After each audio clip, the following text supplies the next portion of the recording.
Welcome back to CIA Declassified. Today we're diving into a chapter of agency history that sounds less like a spy thriller and more like a bizarre Saturday morning cartoon. We're talking about the time the CIA decided that the best way to fight the Cold War was to, well, recruit aquatic animals. That's right, forget high-tech gadgets and human double agents. For years, the US government, and the CIA specifically, under Project Seek, believed that the best spies had gills or at least highly developed echolocation. Picture this. It's the height of the Cold War. Submarines are playing cat and mouse games in the ocean depths. Missiles are getting lost, and someone, somewhere, in a very serious intelligence briefing suggests, what if we got Flipper to help? And somehow that idea got approved. The Marine Mammal Program wasn't just a quirky sideline, it was a serious multi-million-dollar undertaking. The CIA, alongside the U.S. Navy, invested heavily in understanding and exploiting the unique abilities of dolphins, sea lions, and even beluga whales. Their goal was audacious, to turn these creatures into living, breathing, and swimming intelligence assets. One of the earliest successes for the program, and a moment when the CIA realized the potential of their flippered friends, involved the recovery of a lost torpedo. In the 1960s, a U.S. Navy torpedo was lost in deep water off the coast of Florida. Traditional recovery methods were failing. Enter Tuffy, a trained sea lion. Tuffy was equipped with a special clamp and sent down. Within minutes, he had located the torpedo, attached the clamp, and signaled for recovery. It was a huge triumph, validating years of research. The training protocols were incredibly sophisticated. For example, sea lions were taught to detect and retrieve negatively buoyant objects. That's spy speak for things that sink. They were trained to tag these objects with a special marker or to attach a recovery line, all while navigating complex underwater environments. These weren't just circus tricks. These were highly specialized military operations. A quote from a declassified training log. Subject SL007 successfully identified simulated underwater dead drop container at 150 feet. Retrieval time 2 minutes 14 seconds. Reward 5 pounds of smelt. End quote. The most advanced dolphins were trained for what the agency called object recovery and intruder detection. This meant not only finding sunken equipment, but also identifying and potentially even tagging enemy divers or underwater vehicles. The dolphin's natural echolocation was far superior to any sonar technology available at the time. The Office of Research and Development at the CIA actually looked into biotelemetry. They weren't just training the animals, they were wiring them. Nonfiction records show that the agency experimented with early brain implants and electronic simulators to see if they could steer dolphins via remote control. They wanted to turn a sentient creature into a living biological drone that could be directed from a ship miles away. In the late 1960s, the program expanded to include the Advanced Marine Biological Systems. This wasn't just about retrieval, it was about passive surveillance. The CIA placed acoustic recording devices on the harnesses of sea lions and released them near Soviet vessels in international harbors. The logic was simple. No Soviet sonar tech would ping a sea lion as a threat, allowing the CIA to record the unique acoustic signature of secret Soviet propeller designs. A declassified 1976 report from the CIA's Directorate of Science and Technology stated, the Dolphin's capability for the detection of metallic objects against a high clutter background exceeds that of any electronic system currently in the inventory or under development. We are utilizing a biological computer that requires only fish for maintenance, end quote. The agency didn't stop at dolphins. They actually looked into the use of pilot wells for deep ocean recovery, because pilot wells can drive to depths exceeding 1,500 feet. The CIA saw them as the perfect tools for recovering sensitive film buckets dropped from spy satellites that missed their mid-air catch and sank to the bottom of the Pacific. Even with the declassifications, the files on Project Seek are still riddled with more black ink than a squid's ink sac. The heaviest redactions are perhaps the most unsettling. Many historians and former program personnel speculate that the most heavily redacted sections detail the anti-swimmer and harassment protocols for dolphins. This is where the controversial concept of suicide dolphins comes into play. The theory is that some dolphins were trained to carry limpet mines or other explosive devices designed to attach to enemy ships or even enemy divers. The redactions likely hide the specific nature of these devices and the ethical considerations, or lack thereof, in deploying animals in such a way. It's the kind of stuff that gives animal rights activists nightmares. Further speculation centers on the use of dolphins for cable tapping, their ability to locate and then potentially even manipulate underwater communication cables was a holy grail for intelligence agencies.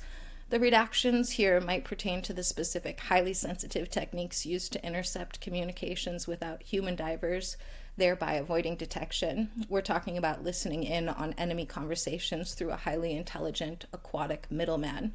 A more outlandish but persistent conspiracy theory suggests that some of the redactions cover early attempts at interspecies communication for intelligence gathering. We're not talking about Dr. Dolittle, but rather attempts to interpret complex dolphin vocalization or even train them to signal the presence of specific foreign objects or vessels in a way more nuanced than a simple bark. The idea that the animals might have been conveying information beyond simple learned behaviors is a frontier the CIA was rumored to have explored, with results still hidden. Another key area of redaction involves the deployment locations and specific mission failures. These might include instances where animals were lost or captured by adversary forces, or where missions went awry in politically sensitive waters. The failure of a highly trained weaponized dolphin in international waters would be a diplomatic nightmare, and the agency would naturally want to keep those details under wraps indefinitely. There is a persistent conspiracy theory that the CIA attempted to use electromagnetic brain stimulation to create a permanent aggression state in harbor defense dolphins. The theory posits that the redaction in the medical evaluation logs hide the fact that these animals became so unstable they had to be liquidated, a dark euphemism for being put down, after they began attacking friendly divers. Some researchers speculate that the most sensitive redacted files involve interspecies espionage partnerships between the US and Israel. There have been long-standing and unproven rumors in the Middle East about Zionists spying dolphins found with electronic equipment. While often dismissed as propaganda, the speculation is that the redactions in CC cover the shared technology used to train these assets for deployment in the Red Sea.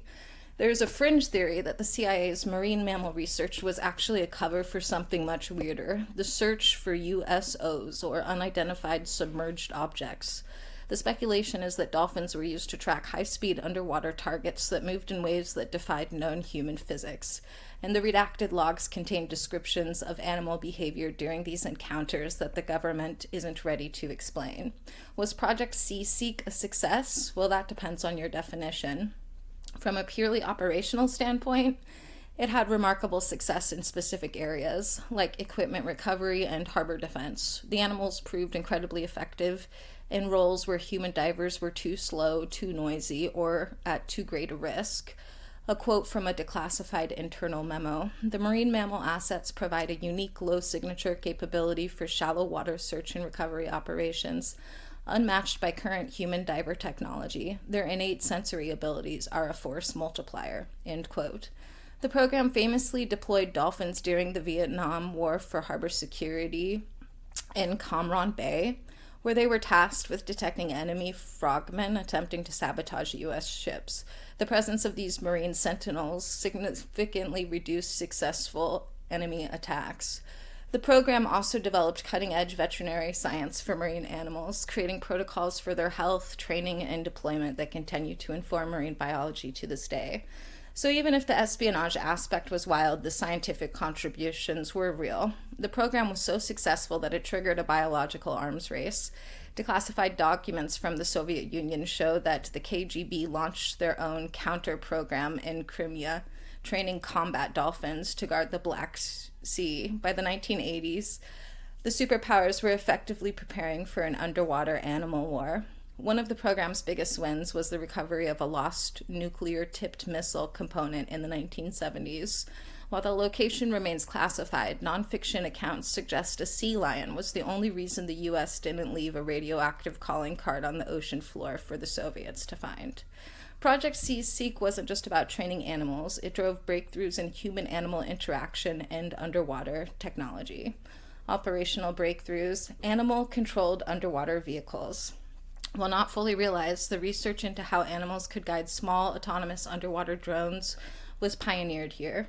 Bioacoustic sonar. The study of dolphin echolocation led to significant advancements in passive sonar systems, allowing the Navy to detect submarines with unprecedented stealth. Remote training and deployment. Techniques for managing and deploying animals from distant locations using acoustic cues and specialized feeding mechanisms laid the groundwork for future remote sensor networks. Interspecies human interface. This was the fancy term for creating specialized communication tools that allowed trainers to give complex commands and receive detailed feedback from the animals, moving beyond simple reward systems. The Marine Mammal Program, including Project Seek, continues to operate today, albeit under much tighter ethical guidelines. The dream of the flippered spy might sound absurd, but in the shadowy world of intelligence, if it swims, flies, or walks, someone somewhere has probably tried to turn it into a spy. Thanks for joining us on CIA Declassified. It's a wild world out there, and sometimes the strangest secrets swim beneath the waves.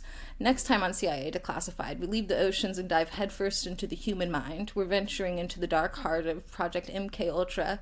Specifically, we'll peel back the layers of Subproject 94, research into automatic writing and trance interrogation. Can the CIA program a human mind like a computer? Can they make an operative write a confession without knowing they're doing it? We'll explore the terrifying attempt to unlock the subconscious and control thought itself. It's the real-life science fiction that makes you wonder if your own thoughts are truly your own. Join us for the mind benders. In the meantime, I'll see you in the archives.